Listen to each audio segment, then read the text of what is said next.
welcome back. So let's discuss the book 4 of Paradise Lost. So last class में हम book 3 को discuss किया था डिटेल में. Now I am going to discuss the Paradise Lost book 4. So book 4 है वो open होती है कि जो Satan है fallen angel, he is successful to enter into the Eden of Garden. So Eden of Garden में enter करने में सफल हो जाता है और वो अपने आप को फिर एक और रूप डिस्गाइज करता है. That is the he disguises himself as a toad. Toad means मेंढक जो होता है, ठीक है, मेंढक जिसको बोलते हैं टोड. तो उसका रूप अपने आप को टोड के रूप में डिस्गाइज करता है so that he can easily enter and search about each and everything which is present in the Eden of Garden. Okay, so now what happened, he sees the beauty, all the beautiful things which is present, which is created by the God. So जो भी चीजें थी Eden of Garden में, humans, animals, birds, different kind of trees, mountains, rivers, ponds, beautiful flowers, grass, सब कुछ देखता है और काफी मतलब शौक रह जाता है कि गॉड ने इतना सुंदर वर्ड है वो कैसे बनाया है. And just a minute he think that he could repent.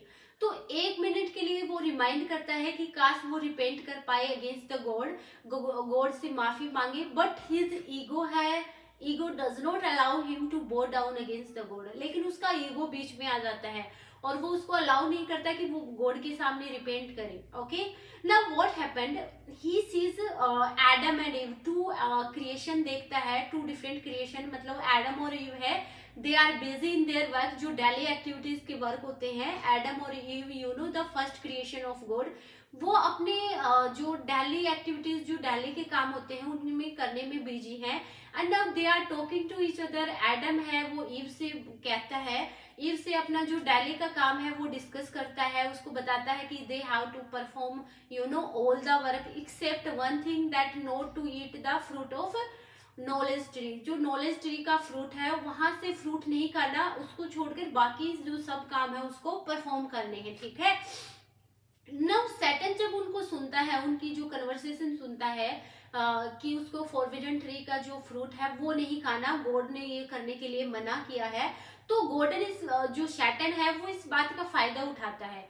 And Satan thinks that God has also made the rule for the human beings, कि गॉड ने कुछ रूल है वो ह्यूमन बीइंग्स के लिए बनाए हैं. Now Satan thinks what happened if the rules might be broken. अगर ये रूल्स को तोड़ दिया जाए तो क्या होगा, क्योंकि सैटन का जो इंटेंशन है वो है यही कि कैसे भी करके he can hurt to the God, क्योंकि वो डायरेक्टली गॉड से रिवेंज नहीं ले सकता. क्योंकि रिवेंज ये था कि गॉड ने उनको उनकी गॉड की जो ओबे नहीं करके उसने डिसओबीडियंस किया सैटन ने और उसकी जो फॉलोअर्स थे उसने, तो गॉड ने उनके अकॉर्डिंग गॉड ने उनको हेवन से हेल में फेंक के जो उनके साथ गलत किया है उसका वो they want to now take revenge. वो उनसे गॉड से बदला लेना चाहते हैं. But God is so almighty, powerful, so Satan is not able to take directly revenge against God. तो उसने डिसाइड किया था कि कैसे भी he would like to hurt to God को कैसे भी करके वो हर्ट करना चाहेगा.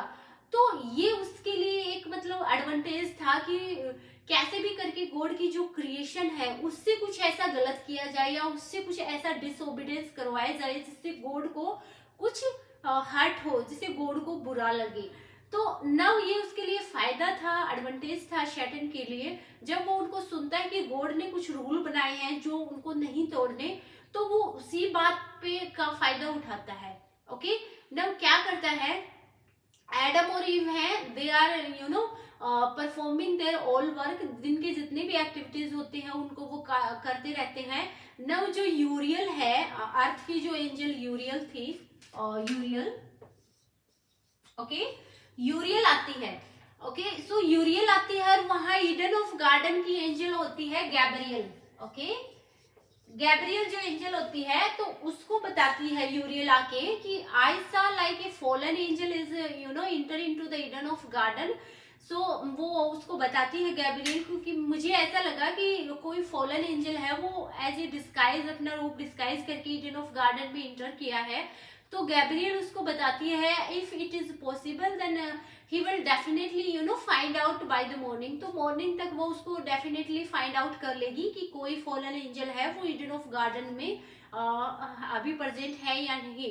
तो गैब्रियल है वो स्टार्ट कर देती है सर्च करना, और वो पाती है कि जो शैटन है he disguise himself as a toad, उसने मेंढक का रूप ले रखा है, and he is whispering into the ear of Eve. Now अपना काम कंप्लीट करने के बाद क्या होता है, एडम और ईव दोनों कपल हैं, they are taking rest and they are sleeping now. So Eve जो है वो ऑलरेडी सोई हुई है, तो शैटन क्या करता है, टोड का रूप तो उसने ऑलरेडी ले रखा है, और वो ईव के कानों में विस्पर करता है कुछ। ओके, सो जब वो विस्पर कर रहा होता है तो गैब्रियल आती है, उसको आइडेंटिफाई कर जाती है कि ये फॉलन एंजल है जो कुछ मतलब टोड के रूप में डिस्गाइज कर रखा अपना रूप, और उसको वहां से पकड़ के ईडन ऑफ गार्डन से बाहर फेंक देती है। तो यहाँ जैसे ही गैब्रियल ईडन ऑफ गार्डन से बाहर फेंकती है सैटन को, तो यहीं पे बुक जो 4 है वो यहीं पे कंप्लीट हो जाती है। ओके, सो इतना बुक 4 में था, बिल्कुल आपको ईच एंड एवरीथिंग बिल्कुल डिटेल में एक एक चीजें डालने की, जो बहुत इंपॉर्टेंट फैक्ट जो मैं यहाँ आपको बता रही हूँ, that is sufficient for the exam point of view. Okay, लेकिन आपको पता होना चाहिए कि बुक 4 में हुआ क्या था। ठीक है, सो बुक 4 यहीं पे कंप्लीट हो जाती है। अब नाउ नेक्स्ट क्लास में हम बुक 5 को डिस्कस करेंगे।